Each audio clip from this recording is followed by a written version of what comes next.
This is Troy, a rich city sitting beside the Aegean Sea nearly 3,000 years ago. Its merchants traded gold, silver, olive oils, weapons, spices, basically everything people in the ancient world wanted. And because Troy controlled these trade routes, the city became unbelievably wealthy. But Troy wasn't just rich. It was protected by enormous stone walls overlooking the desert below. From a distance, this city looked untouchable. And for years, it was. Until one guy decided to piss off the entire kingdom of Greece. This is Paris, Prince of Troy, son of King Priam and Queen Hecuba. And even after causing one of the most destructive, treacherous, devastating, catastrophic, ruinous demolition wars in all of history, he still tries to bag every single Greek woman. Now, according to Greek mythology, the whole disaster begins with a wedding, because apparently weddings are one of the most dangerous places at the time. The sea goddess Tethys is getting married, and almost every god has been invited. Almost. One goddess named Eris, goddess of chaos and conflict, is deliberately not invited because everyone knows she causes problems. Which is fair enough, to be honest. So Eris arrives anyways, because how dare they not invite the greatest god of all time, right? And she throws a golden apple into the crowd with the words, "To the fairest." Immediately, 3 goddesses rush to claim it: Hera, Athena, and Aphrodite.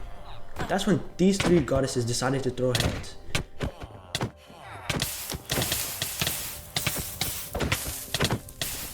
But they could not resolve this issue because all of them were arrogant as hell. So instead, the gods chose Paris to decide which goddess deserves the apple. Which is a terrible idea because Paris is exactly the type of guy who should never be allowed near divine drama. Each goddess offers Paris a bribe. Hera promises him political power and control over vast kingdoms. Athena promises wisdom and victory in the war. And Aphrodite leans in and says, "I'll give you the most beautiful woman in the world." Paris immediately chooses Aphrodite. No hesitation. This man threw away wisdom and power for romance in about 3 seconds. And that beautiful woman, Helen of Sparta, already married. Extremely important detail there. Helen was married to King Menelaus of Sparta, and Sparta was not some random little village. It was one of the strongest kingdoms in Greece. Menelaus himself was wealthy, powerful, and connected to nearly every major Greek king, which means stealing his wife is already a terrible idea politically. But Paris somehow makes the situation even worse. Paris doesn't arrive as an enemy, he arrives as a guest. Now, in ancient Greece, hospitality was sacred. They called it xenia. A host was expected to feed, protect, and honor a guest, and in return, the guest was expected to show loyalty. Violating this sacred bond was considered deeply offensive to both humans and the gods, so when Menelaus welcomes Paris into his place, he's treating him with complete trust. The Spartans throw a huge feast for Paris. Servants carry food across the long wooden tables, and wine pours everywhere. Menelaus personally treats Paris like family. Then Menelaus leaves Sparta briefly to attend a funeral on Crete. And the second he leaves, Paris runs away with Helen and part of Sparta's treasure. Wait, is he stealing Menelaus' wife? This man managed to violate hospitality, destroy a royal marriage, and rob the place all at the same time. I don't even know what to say. He's one of a kind.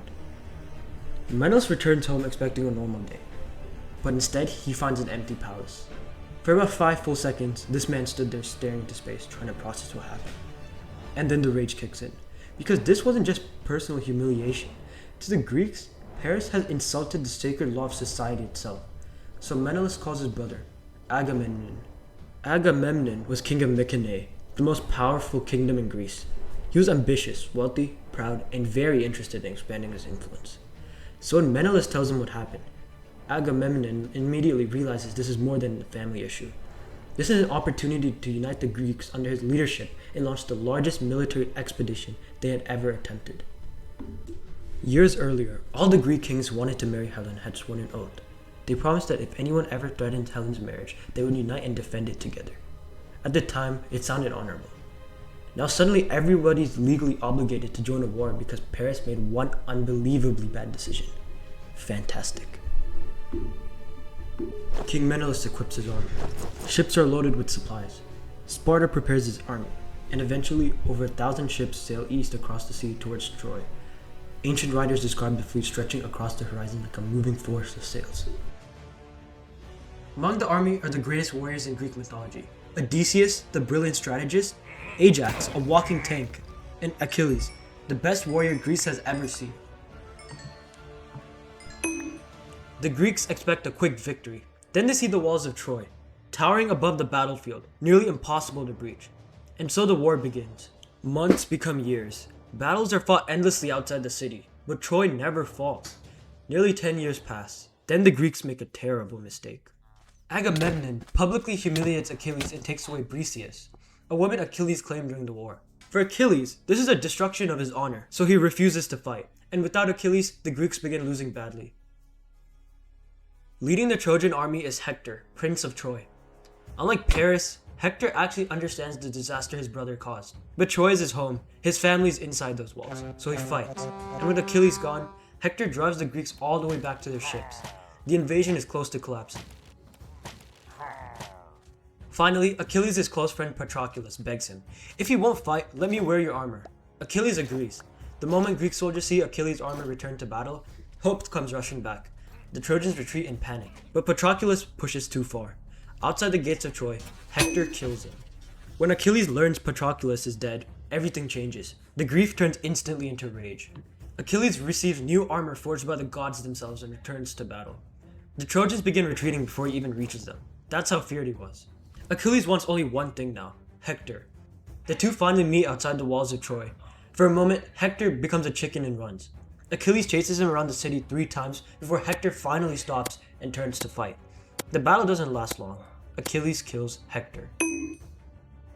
But even after Hector's death, Troy still doesn't fall. Then fate catches up to Achilles. Paris, guided by the god Apollo, fires an arrow that strikes Achilles in his only vulnerable spot. The greatest warrior in Greece is dead. After 10 exhausting years, the Greeks still cannot break Troy's walls. Then Odysseus comes up with one final plan, a giant wooden horse. The Greeks pretend to sail away, leaving behind the horse as a gift. The Trojans celebrate. Against every possible survival instinct, they drag the horse into the city. That night, while Troy sleeps, Greek soldiers climb out from inside the horse, open the gates, and signal the fleet to return. Greek soldiers flood into the city, buildings burn, the people of Troy flee through the streets. And after 10 years of war, Troy finally falls in one single night. Not because his walls were destroyed, but because of one final massive battle, and because someone trusted a suspiciously giant wooden horse. Human history is unbelievable.